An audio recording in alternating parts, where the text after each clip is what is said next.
Hey guys, welcome back to another episode of the Forex Freakap. Now, before I talk about what's been going on in the market today, I'd actually like to go back to yesterday and look at some of the price action, because we saw some very interesting price action towards the end of the US trading session. So let's just look at this chart here in the top left.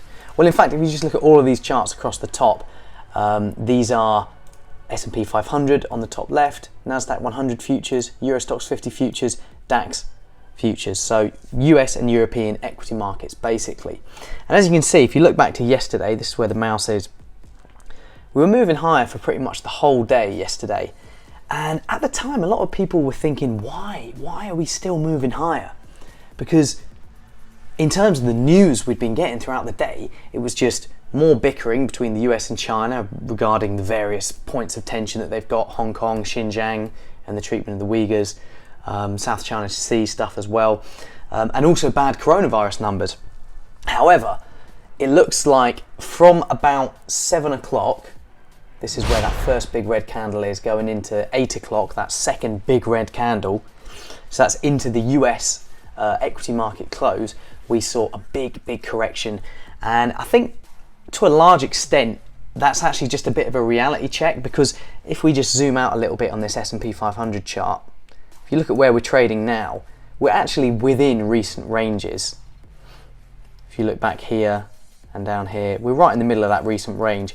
It's just when we were breaking out, I think everybody just went, hang on a minute, this is getting a bit excessive, let's push it back. Since then, since that big risk off move, in terms of equity markets anyway, we have been basically going sideways, as you can see. So saying that, how have FX markets fared during this choppy trade, this risk off trade that we saw yesterday?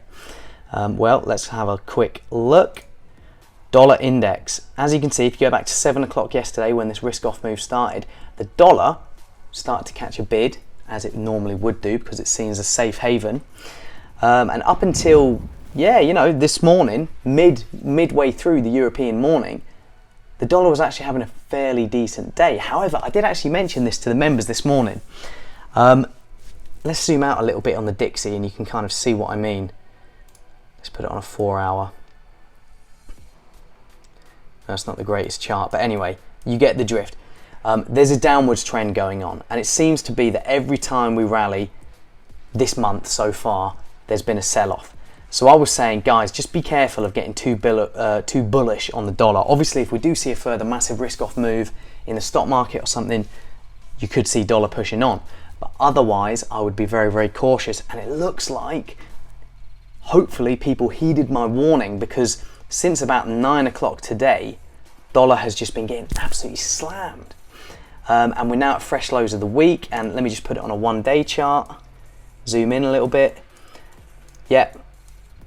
Fresh lows for the month as well, and we're going to be eyeing these lows here from kind of early June, and that is, what's that, around 95.75. That is going to be the low since I think March, when you saw all this crazy coronavirus related volatility.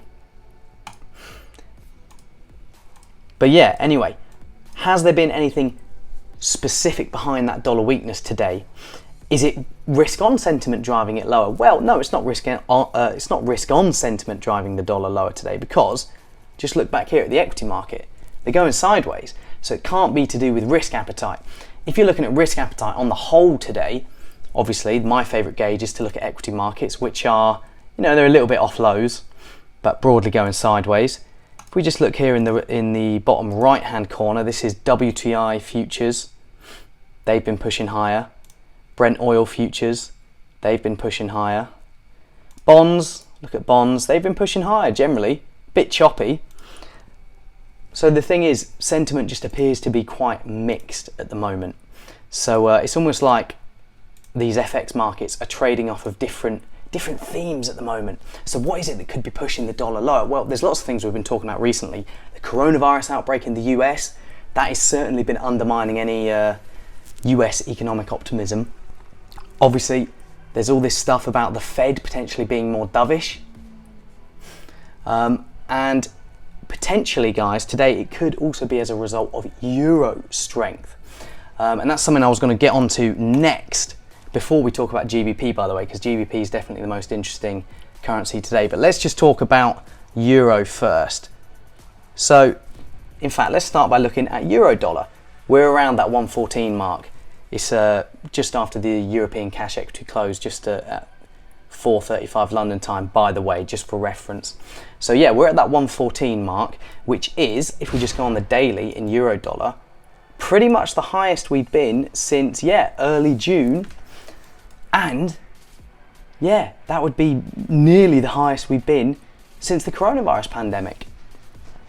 So why are we getting all this optimism? Well, it's a weird one because I'd be cautious about this, but the way the market's trading today suggests to me that people think that there's going to be a deal at this EU summit at the end of the week. Because remember, just for context, these EU 27 leaders are all getting together at the end of the week where they're going to be discussing the EU Recovery Fund, which is the EU's common fiscal response to the coronavirus pandemic. There's big division at the moment. There's most of the EU which want this European Commission proposal, 750 billion, 500 billion in loans, 500 billion in grants, 250 billion in loans. But there's a few countries that are pushing back hard against that at the moment. And even today, the leaders of one of these countries, the Dutch Prime Minister Rutte, I think you say his name Rutte, he said he is not hopeful that an agreement on this recovery fund will be reached this weekend, because remember, this meeting starts on Friday, ends on Saturday. But the market, looking at Euro dollar, it's at 114. It's trading as though it assumes a deal is going to be made. So just watch out, guys. Watch out with with going long Euro dollar, because fundamentally speaking, all the news that I'm seeing suggests that a deal isn't going to happen this weekend, because it's not just Rutte, the Dutch PM. Merkel yesterday, I think it was yesterday, she was talking about how she's not also very hopeful. Other people have been saying they don't expect a deal as well. Potentially we could get some progress, which could be enough to keep Euro supported. But if we get nothing this weekend, then it's not going to be good for Euro dollar. We could unwind all of these gains. And I mean, we're not going to test, June lows, but we could be back below 113, certainly. Because it's definitely a lot of almost excessive optimism priced in at the moment, I would say. And the other thing, guys, is today we actually had Eurozone data, which was a little bit soft as well. But Euro just completely shrugged that off as well. So, optimism going into this meeting seems to be supporting Euro. Let's see how that goes. Moving on, GBP. This, for me, very interesting one today. Let me just show you my FinViz. Zoom in a little bit. GBP is not actually at the bottom anymore, but for most of the day, GBP was at the bottom of the G10.